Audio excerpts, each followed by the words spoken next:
his one, because he took something that was real in his life and was sorting it through. And he said there was a certain time, is it okay to share that there was a certain time in his life where he needed to leave home, and there was a struggle with his mother, and he found himself in a kind of double bind. And the way that it came out was he said, okay, well first, what I knew was that I needed to leave home, that was the X, in order to have my freedom. So that's the criteria. And I think the key thing that we needed to get to that actually started realizing where this double bind was is we said, now we need the why. What's the other side of it? I was kind of putting down one half. So the why was that his mother said, no, you need to stay home. Stay here. In order to care for me or to be responsible. So, be responsible. So that was the B. So this is the A, this is the X and the A, and this is the Y and the B. So, then remember we said in order to really start to have it become, the all or nothing, you have to say, okay, no, if I stay home,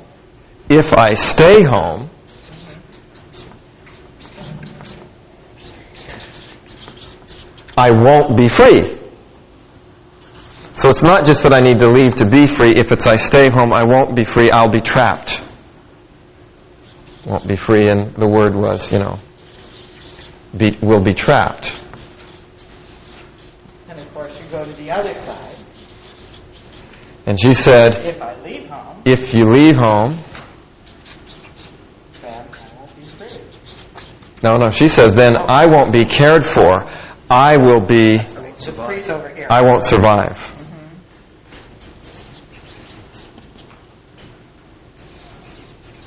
And the implication is he won't also be responsible. Yeah. Or that you will be responsible for my lack of survival. It's your fault. You're shirking your responsibilities. So notice, the idea here is that it's not just, okay, there's an X and a Y and I have to choose between them for these reasons. It's that actually doing this is a negation of this. It's not just that I have to choose and say this will give me, I'm going to choose responsibility over freedom or freedom over responsibility. It's that if I do choose freedom, I'm irresponsible, and if I choose to be responsible, I'll never be free. So there has to be that. So as I look at it, there's kind of like this X that exists there. Yeah. Think about it in that terms as you're constructing it. Then remember we said that the third part had to do with really creating more of the trap. That is, you take away any possibility of, well, I can do this for a while and that for a while or whatever. So now you have to say, if I don't leave home, that's back to the X again.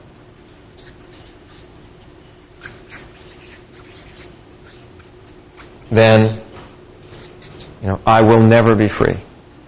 I will always be trapped. This is the only chance. It's the only chance I have. And that's where the time that Dan was talking about comes in. It's like, then it goes on forever. Right. So you go from a positive statement, leave home, be free, to two negatives. If I don't, I will never. If I don't, I won't. And then the last part on this side is, if you don't stay home, I will not, I'll never survive. You're killing me, basically. If you don't stay home, you'll kill me. And then could you say, and then that means you'll never be responsible? Yeah, well, or you'll be responsible for killing me. Responsible for killing me, either way. That's a double whammy.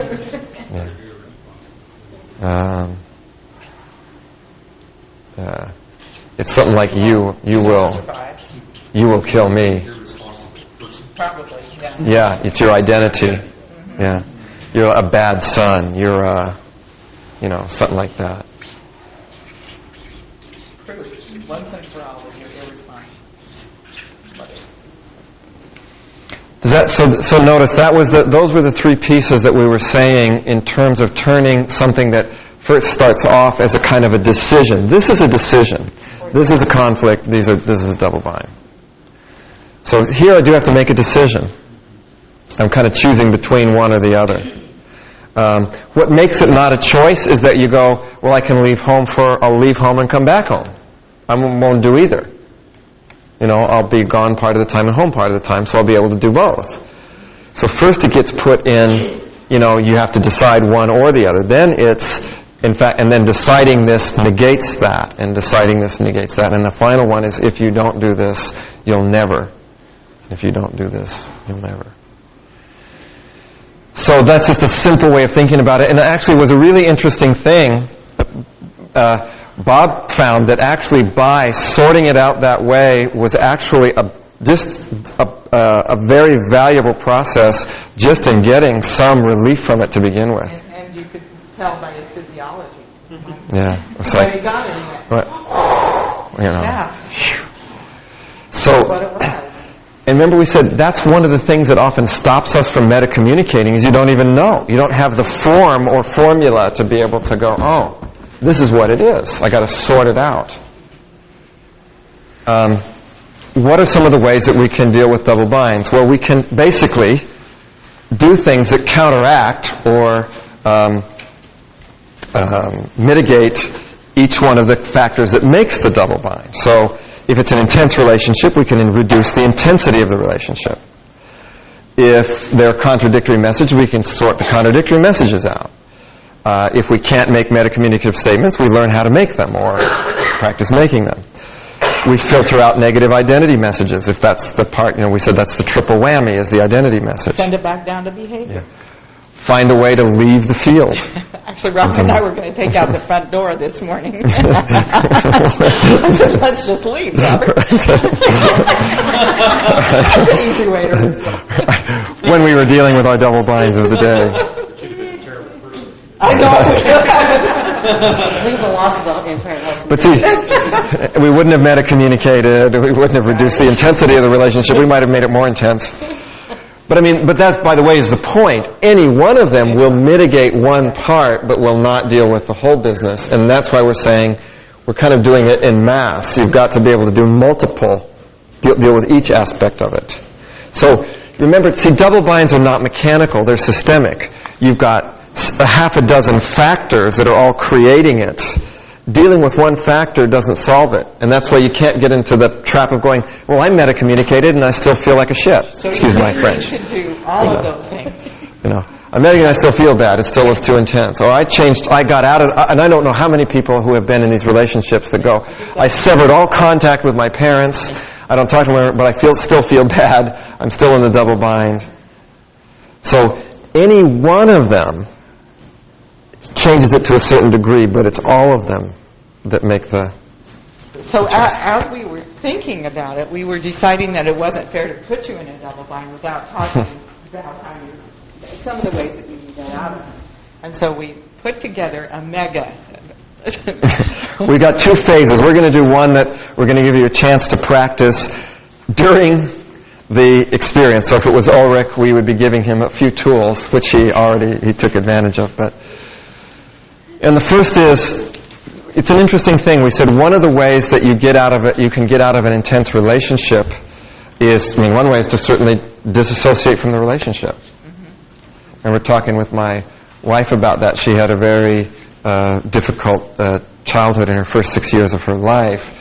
And one of the things that she used to do a lot, was to just make the relationship unimportant. To kind of try to make it not so important that this is your mother or, that this is happening. Of course, the problem with that is that you end up very often numb. It ends up at numbness, and it doesn't always heal it. Another way that's interesting is to actually try to become more self-referenced than other reference. That means that you reduce the intensity of the relationship by becoming more self-contained. It's kind of like taking personal responsibility. Yeah. And one of the ways that you do that is by making I statements. And many of you probably are familiar with I statements. It's different than a metacommunicative statement. Now we'll see how you can put both of those together, but an I statement would just be, I feel confused, I feel trapped, I feel stuck, I feel, this way.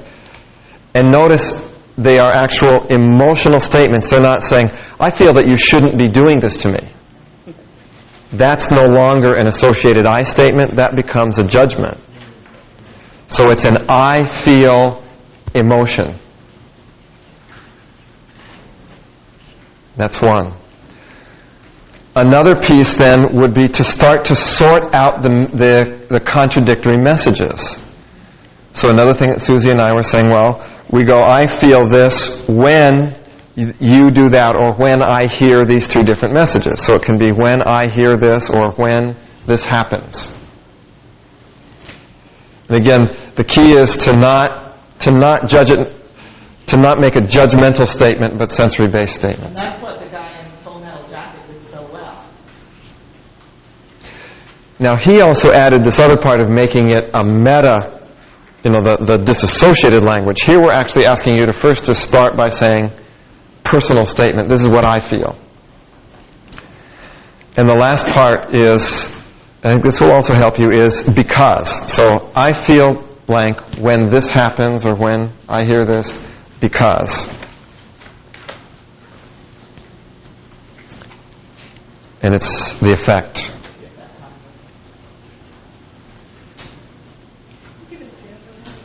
So actually, to give an example, Ulrich, if you were here and we were saying these two things, how would you have answered that? What would you have said when you were inside, before you stood up?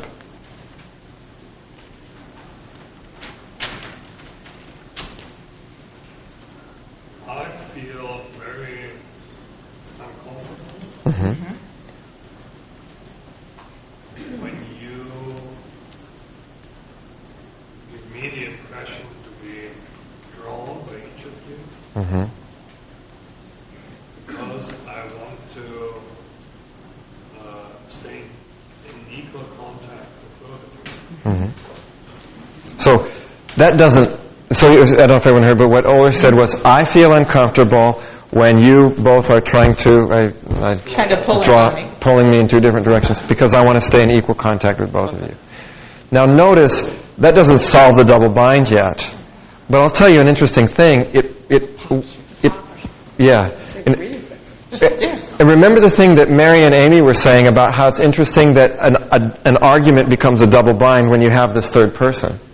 But if the third person starts to become alive and real and says, hey, wait a minute, this is what I feel, I'm here too, then it's not other referenced anymore. Now you've actually got a third individual there. And I think that you'll find that that's an interesting... We're just going to ask you to practice that statement. When you're the one inside, just try to fill in that statement. I feel this when this is going on or when you're doing this because whatever.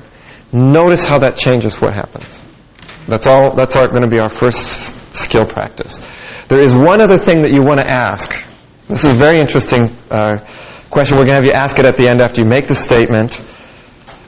And that is the words, what's going on in our relationship? What's going on in our relationship? Yeah, it's going to start to take you meta. Now, by the way, everybody, we do have a second part of this where we're going to do a specific kind of a meta practicing, this multiple levels of meta. And we want to do that as a separate thing. We want to just do this as a small chunk and that as a small chunk. Okay, so again, we're not going to predict yet what's going to happen as a result of this. We want you to explore it, to find out what happens in these made-up double binds. And just notice what happens when you ask that question. What's going on in our relationship?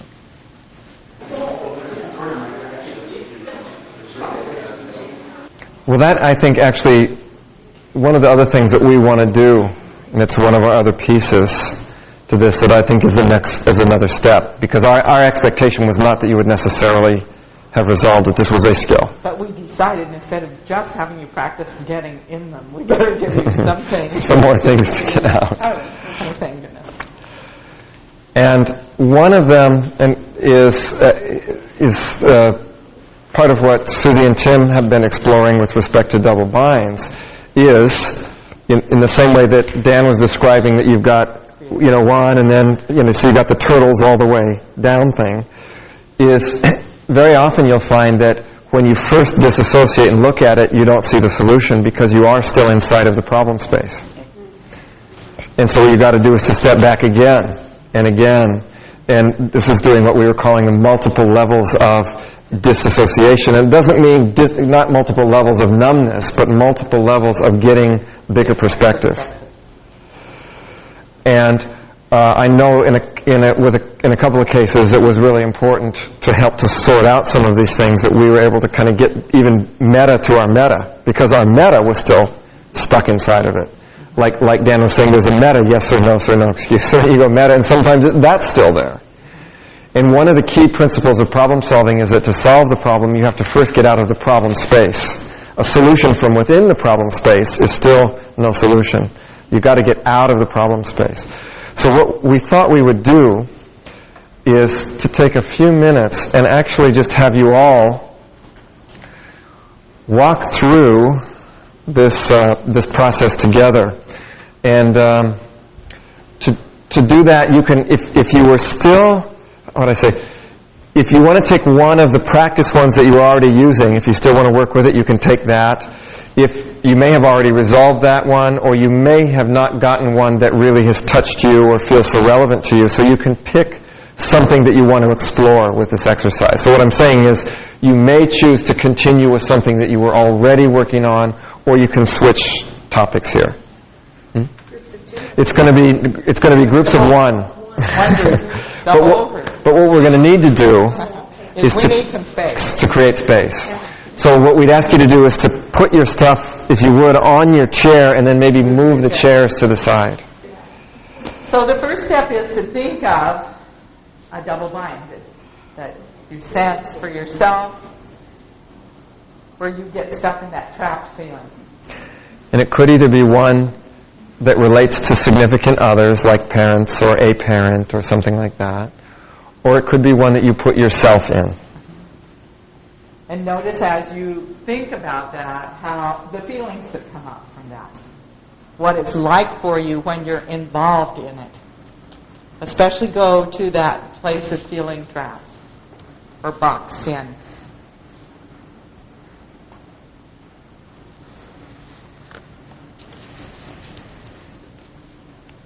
And then take one baby step back and look out at yourself in that situation where you were in that double bind, feeling trapped. And notice what it's like for you here. What do you know from this position that you didn't know when you were in it?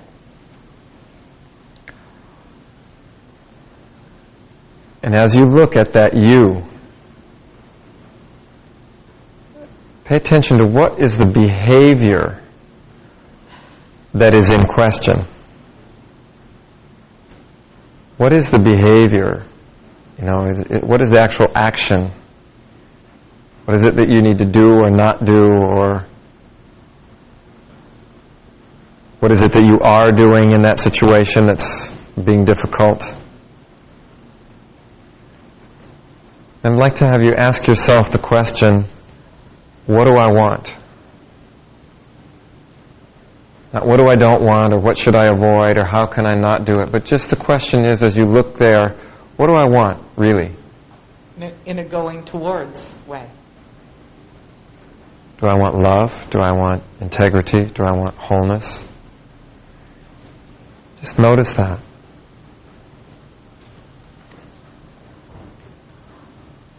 And then ask the question, in what way is what I am doing when I look at myself there, in what way is that actually helping to reach what I want? It may not be directly, it may be on some very deep level or some high level or abstract level. And the other question is, how would not doing it also be a benefit that would help me get what I want?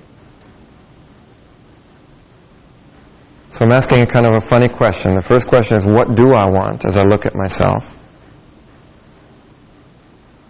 The question is, how is what I'm doing, when I'm doing there, how is that helping me to get what I want?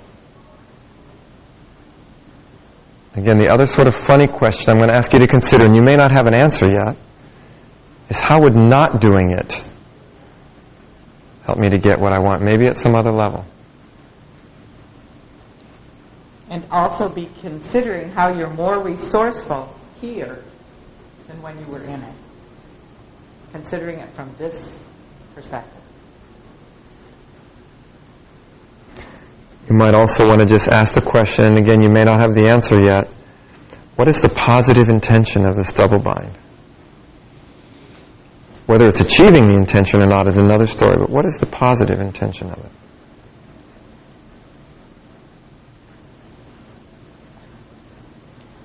And now, having all that information, take another step back. Really take the time now to build that sense that it's not just another position of your last meta position. You are looking at yourself, looking at yourself. And what do you know here that you didn't know in those other two perspectives? So watch you watching you.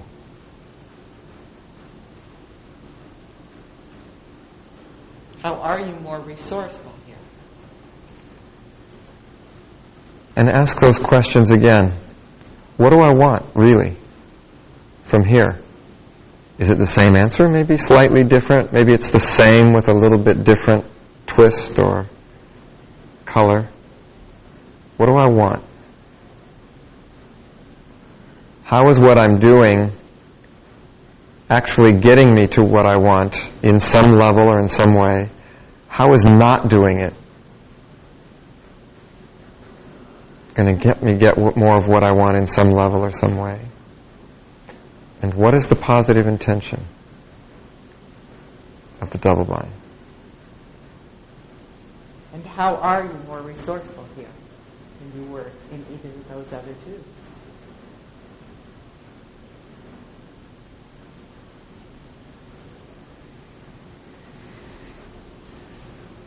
Then, having considered those things, take another step back. And really, again, build the sense that you're watching yourself, watch yourself, watch yourself. And notice what you know here that you didn't know in any of those other three places.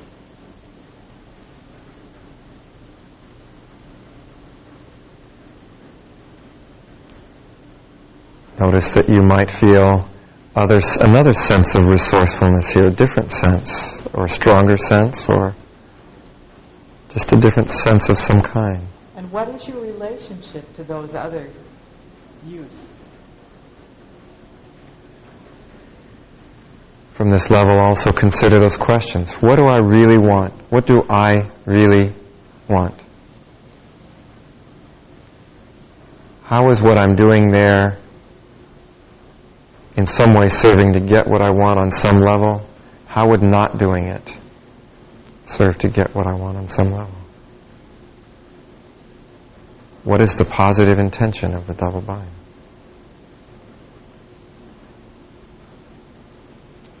What resources do I have access to here that I didn't have before?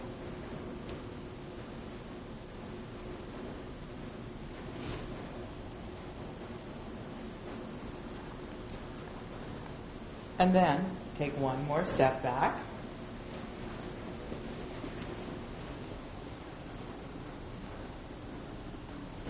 Really? Noticing what it's like from this perspective.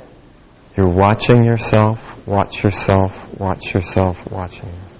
What do you know here that you didn't know in any of those other places?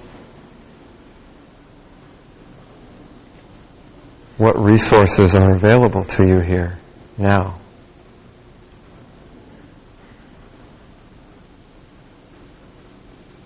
What do you want from here?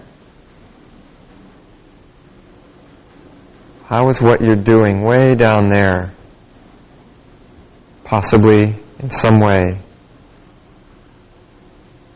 at some level, getting you more of what you want? And how would not doing it, in some way, at some level, get you more of what you want? what do you know about positive intention from this viewpoint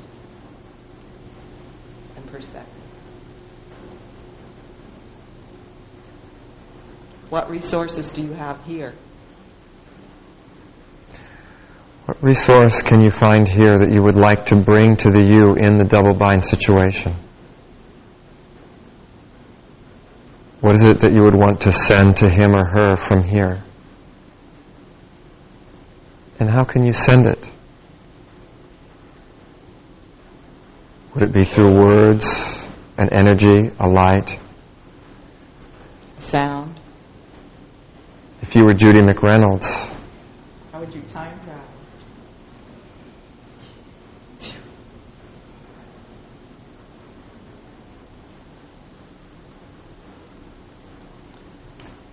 and bringing all of what you have learned back up.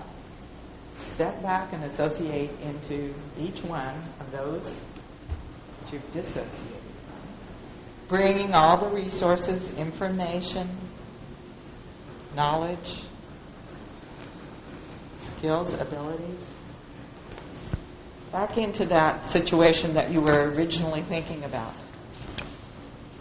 and doing it at your own rate of speed.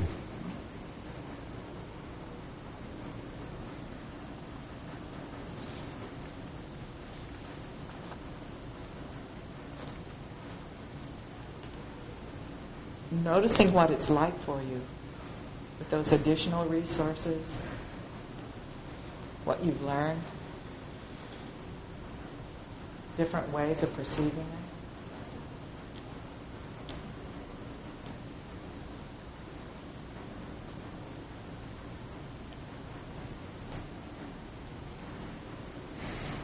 Make sure that you allow your unconscious mind to bring any other understandings, resources, awarenesses that are appropriate to help you gain wisdom, understanding, and healing in the situation.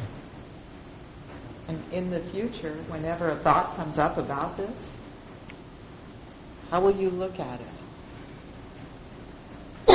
How will you speak of it? What will you be feeling?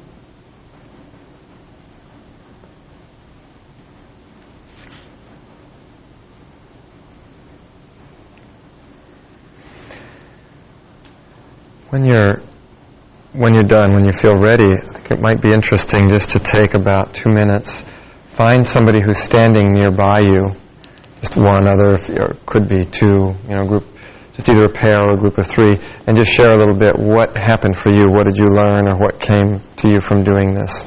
So just take a minute or two and just share before we come back. In our experience, Kim and I have had people go back as many as 11, 13 spaces, adding resources. If an imprint comes up, you do it. And he's found in his private client work especially, it's very useful for double binds, taking the time to have the person talk about what's coming up at each thing, discuss it, what resources need to be there, just creating new perspectives. Did you notice you felt more resourceful with every step back? Yeah. But notice the funny thing about it is that so many people, I think, the way that they deal with problems is it's one of the things I know I've at least talked about in a couple of the health programs, is the difference between dissociation and disassociation. These are not logical levels of numbness. They are levels of what happens is some people go, well, I think I can cut off this feeling, and then cut off here, and then cut off here, and then cut off here. And it's not about becoming more and more numb. Actually, you stay associated and you become more and more resourceful. You become more and more large. So I think there sometimes is a myth that disassociate means that you just associate somewhere else. Dissociating, actually, if you look them up in the dictionary, they're not the same word. Dissociate means I separate something from something else, like I cut my head from my body, so I don't have feelings. Disassociate means I associate into a bigger perspective. I am still associated, I'm just not associated there. And I think that's a very, very important distinction. So the questions I was asking is, what do you know here that you didn't know there? What's your relationship between these? And how are you more resourceful? Those three basic questions. The other questions are written in your handout that Robert was asking. And we're going to go over the purpose of those other questions in just a second. So Susie's going to write those. So what do you notice now that you didn't notice before? What are you aware of? What do you understand? What resources are available to you here that were not available in the others? A couple of, as Susie's writing, since our time is so short, I wanted to start to transition to a couple of our last points that have to do also with creating so-called positive or therapeutic double binds. The first step is we've primarily been working with double binds that are all verbal. That is, that we actually have been saying the conflicts aloud, like the catch-22. Part of what can make double binds tricky, though, as we said, is that sometimes the denying messages, the contradictory message is not even stated out loud. It's only sent non-verbally. And there is an exercise in your booklet that I want to just point out to you, and it might be worth, you organizing to practice with somebody else. The structure of the exercise would be very similar to the one that you did earlier this afternoon. You can probably do it, though, with 3 people. You may not need 4, because the double bind is created by one person. And the exercise is described on the bottom of page 13, and most of it is the same as the coaching exercise you were doing. It would look a little bit different. The way it would look is something like this. I'm going to do it with Susie, but Susie's really good at getting out of them. So we have one person sending both messages rather than 2 people sending the messages. And the way I would do it is I'm going to send Susie, I send her the primary injunction. So I might say to Susie, something like, come closer. However, and you can do it really simply. I guarantee you people who have been in double binds will get triggered by this, even though it's very simple and obvious. Where I'll go, Susie, come closer. Please, Susie, come closer. Why aren't you coming closer? Why are you hurting me? Susie, I thought that you were my friend. You're not helping me. Mm-hmm. Susie, I'm so sad. Why are you doing this to me? I wish you wouldn't punish me and manipulate me this way. I'd like to come closer, Robert, but seems to be this barrier there. Well, Susie, you should really take care of that barrier. That's not my problem. I don't know why you're feeling that way. Right. Now that's where you get the coach. Where we go. The coach might just help Susie go, okay, what do I feel?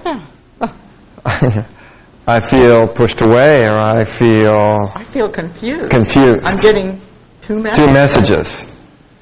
Okay, so, but by the way, you notice you can kind of create a really quick one quite simply, and notice the way I'm doing it is I'm sending the 2 messages and then saying, what's wrong with you? And as soon as she says something, well, I notice this, I'm going, well, that's it's all, again, I'm reversing the reality. Everything is in her. It's all her doing, not my doing. So one is that she'd have to go, here's what I feel, right, to meta-communicate about it. Yeah. And if I wanted to use the structure of my thing, I feel confused when with your mouth you're saying come closer, and with your hands you're saying stay away. There's no judgment in that. Because, again, that was different than when she said, well, I feel there's a barrier. And I said, well, why don't you take care of that, Susie, In me, obviously, right? But when she says, I feel this because you're saying one thing, but I see your hands are up. Oh, yeah, my hands happen to be floating here, Whereas before, and by the way, I think very often double binds are like that. The person who is doing it is not aware that that's what they're doing. And Susie's not judging it. She just says, your hands are there. And if I just move my hands, then a lot of things would start happening. So it's a really interesting, very simple process. But, again, you'd be surprised at how easy it is to become speechless, even when you know what's going on. Now we want to end with a couple of comments about the therapeutic double binds. In a way, I think in a certain way that practically any of the conditions that we've talked about with the double bind where you are able to change a few of them can become the therapeutic double bind. So for example, the reason that the Zen master does this thing with the stick is because you are giving the person a way out. There is the way to, go outside of the relationship.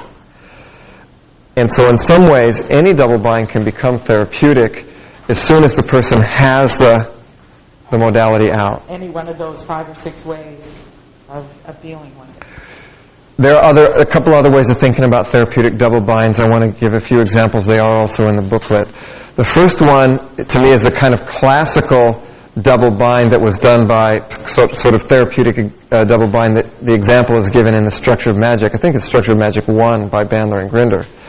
And they mention a woman who says, boy, I just can't say no to anybody. And they say, okay, go and say no to everybody in this group right now. Now, either she has to say no to them or say no to you. So she's in a bind. She's got to say no somehow. Right. And that's a really interesting one. Now that's a special case. I found that they're hard to generate lots of examples of because you have to get, they have to be all or nothing. I can't ever do blah, blah, blah. Then you can construct a way where the person has to do it on one level or another. A more typical form of a double bind, the therapeutic double bind, though, is what Ernie Rossi has identified in the behaviors of Erickson. And if you just look one good example of a good, positive or obvious example of this from the Bible is the one where there's a couple examples where Jesus is brought a woman who they bring in this woman. They say, now you say that you are not against the laws of Moses, and yet the laws of Moses say that this woman should be killed. We caught her in the act of adultery, the very act. So what should we do? And of course, if he says kill her, he goes against his own values of acceptance and non-judgment and so on and so forth. If he says no, then he proves them that he's against the laws of Moses. So what he does is he puts them back in a double bind, where he says, let the one who is without sin then cast the first stone. And I think that's another way of putting people into this kind of therapeutic double binds that wakes them up out of the water that they're swimming in. Yeah. But there's another example in the book then about how Erickson would often use that kind of logic to create the sort of therapeutic double binds. And there's one of the little boy who's biting his fingernails. And Erickson says, I know that your father and mother have been asking you, Jimmy, to quit biting your nails. Now, of course, we also know he probably said, I know that your father and mother have been asking you, Jimmy, to quit biting your nails now. But they don't seem to know that you will naturally quit biting your nails just before you are 7 years old. And they really don't know that. So when they tell you to stop biting your nails, just ignore them. Because they really don't know that you're going to quit doing it just before. So, in order to ignore the parents, he has to accept Erickson's suggestion he's going to do it. And of course, to not ignore the parents means he's going to quit biting his nails. So, these are classic. Erickson did that all of the time. Oh, Brenda asks for the first group that we've done this with, what have we learned? I think it's a good way to end to bring this to a close. I learned that I think we made the right decision, even though it put us in a double bind, to keep it. I really felt very good about keeping us just with alumni. And I think that would have been more of, I felt like this was much more of a conversation between all of us, which is exactly what our purpose was. So part of the continuing education is not just continuing presentation, but discussion. I think we've got the beginnings of a lot of new techniques. I know one thing for me, just sorting this out so that you could create them more easily. It's up here. Oh yeah, this one. I think it's going to make things work much more. I think it's going to do a lot of people a lot of good in the future. So. I've also learned I love playing with you guys. Yeah, me too. It's so exciting. to me, I was talking with Keith about this, and we said, and Keith said something that was very profound. He said that having the knowledge, having the understanding doesn't mean you've learned yet. Having the understanding is the foundation. Then you're ready to learn. It's like the ground that you're going to stand on, and the learning happens after we have the understanding. Then we really go on and start learning together. It's not learning what we already know. Learning is about going to somewhere new.